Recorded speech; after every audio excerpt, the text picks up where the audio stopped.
ধন্যবাদ। বোঝা যাচ্ছে আপনি এই ব্যাপারে একজন এক্সপার্ট। Thank you. আসলে 17,000 প্লাস জনের ব্যাপারে আমরা অলরেডি পদক্ষেপ নিয়েছি। আমরা বসেছিলাম সব যারা রিক্রুটিং এজেন্ট আছে ওনাদের সাথে। আমাদের প্রাথমিক স্তরে আমরা বলেছি রিক্রুটিং এজেন্টরা সাব এজেন্টদেরকে টাকা ফেরত দিবে। সাব এজেন্টরা প্রবাসী যারা শ্রমিক ছিল, যাওয়ার কথা ছিল, তাদেরকে টাকা ফেরত দিবে। রিক্রুটিং এজেন্টরা সাব এজেন্টের ক্ষেত্রে টাকা ফেরত দিয়েছে, প্রায় 100% ক্ষেত্রে টাকা ফেরত দেওয়া হয়েছে। সাব এজেন্টরা এখনো প্রবাসী যারা মালয়েশিয়া যেতে পারেনি তাদের ক্ষেত্রে টাকা ফেরত দেওয়ার ক্ষেত্রে মাত্র 25% অগ্রগতি হয়েছে। প্রত্যেকের সিগনেচার সহ আমরা কাগজ যে আমরা টাকাটা ফেরত পেয়েছি সেরকম আমরা পেয়েছি মাত্র 25%। বাট এটা আমরা সময়সীমা যে বেঁধে দিয়েছিলাম সেটা আছে। আমরা আশা করি এটা 100% আমরা অ্যাচিভমেন্ট করতে পারবো। 17,000 কেন যেতে পারেনি সেই ইতিহাস আমি আর তুলব না, আপনারা সবাই জানেন এটা আমাদের সরকারের আমলে না, আগের আমলে হয়েছে। সিন্ডিকেটের কথা যে বলেছেন, আমরা ওয়েল অ্যাওয়্যার আছি সিন্ডিকেট নিয়ে। সিন্ডিকেট যেন ভেঙে যায় সেই জন্য আমরা অত্যন্ত জোরালোভাবে মালয়েশিয়া সরকারকে বারবার অনুরোধ করছি, আপনি 100 জনের মধ্যে সীমাবদ্ধ রেখেন না, আপনি এটা ওপেন করে দেন, ঠিক আছে? আর তারপরেও ওইখানে কি দুর্নীতি হয়েছে না কি হয়েছে সেই ব্যাপারে আমরা অবশ্যই তদন্ত করব। এটা আমরা আমরা যে কোনো দুর্নীতির ব্যাপারে তদন্ত করব, এটা আমরা নেক্সট পেজে করব। আপনাদেরকে একটা তথ্য একটু জানাতে চাই, এখানে আমাদের প্রশ্নকর্তা বললেন যে প্রবাসী কল্যাণ, যারা প্রবাসী যারা ফেরত আসছেন ওনার এয়ারপোর্টে বেটার ব্যবহার পাচ্ছেন। আপনাদেরকে এখন একটা স্পেশাল তথ্য দিতে চাই, সেটা হচ্ছে আমরা আমাদের চিফ অ্যাডভাইজারের অত্যন্ত আগ্রহ আছে, ওনার উৎসাহ আছে, ওনার নেতৃত্ব থাকবে এখানে। আমরা আমাদের যারা রেমিটেন্স যোদ্ধা আছে ওনাদেরকে এয়ারপোর্টে ভিআইপি সার্ভিস দিব। একজন ভিআইপি যখন এয়ারপোর্টে যান, যাওয়ার পর ওনার দেখেন না ওনার লাগেজ নিয়ে একজন সাথে সাথে থাকেন, ওনাকে চেকিং করার সময় পাশে একজন থাকেন, ইমিগ্রেশন করার সময় পাশে একজন থাকেন। প্রত্যেকটা স্তরে, প্রথম স্তরে আমরা মধ্যপ্রাচ্য টার্গেট করেছি, ইউরোপটা পরে করব। মধ্যপ্রাচ্যে যারা যাচ্ছে, মধ্যপ্রাচ্যে আমাদের অধিকাংশ শ্রমবাজার আপনারা জানেন।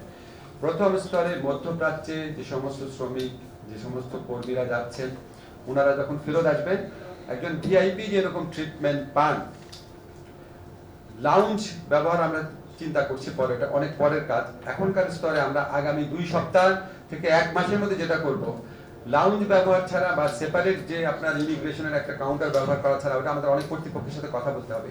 কিন্তু এয়ারপোর্টে যাওয়ার পর ওনার মধ্যে যে একটা অসহায় অবস্থা আছে, কোন গেট দিয়ে ঢুকবেন, তারপরে আপনার চেক ইনটা কিভাবে করবেন, কোনো ফর্ম থাকলে কিভাবে ফিল আপ করবেন, ইমিগ্রেশনে কোনো একটা কাগজ চাইলে অস্থির হয়ে যান, বুঝতে পারেন না, প্রত্যেকটা স্তরে পাশে দাঁড়িয়ে হেল্প করবে প্রবাসী কল্যাণ ডেস্কের কর্মী। দরকার হলে আমরা আউটসোর্সিং এর মাধ্যমে নতুন ছেলেদেরকে ট্রেনিং দিয়ে নিয়োগ করব।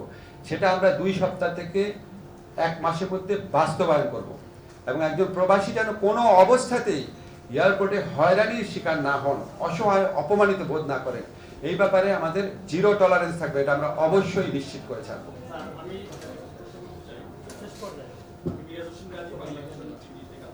প্রশ্ন করেন, হ্যাঁ, মন্তব্য না।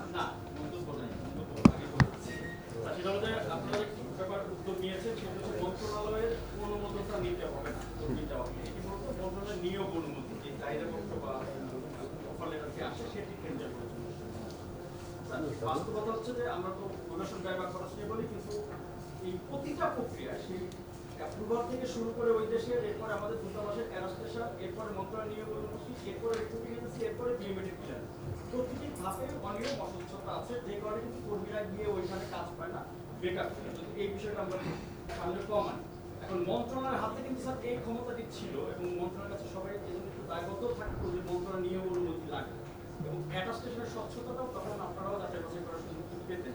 এক্ষেত্রে এই বিষয়টি পুনর্বিবেচনা করবেন কি, এটি আমি জাস্ট আপনাকে বলে রাখলাম। এটি বিষয়। আরেকটি বিষয় হচ্ছে স্যার, একই সাথে যদি বলছিলাম যে আমরা বিএমইডির মাধ্যমে করতে পারবো, হ্যাঁ, বিএমইডিতে মন্ত্রণালয় এমবিসি তো অ্যাটাচ করেছি। একসাথে আরেকটি বিষয় হচ্ছে যে মালয়েশিয়ার কর্মীদের জন্য যেটি বলছিলেন, আপনি বলছেন স্যার তারা টাকা পেয়েছে, সেই কাগজটি তাদের কাছে এসেছে বা আপনাদের কাছে এসেছে।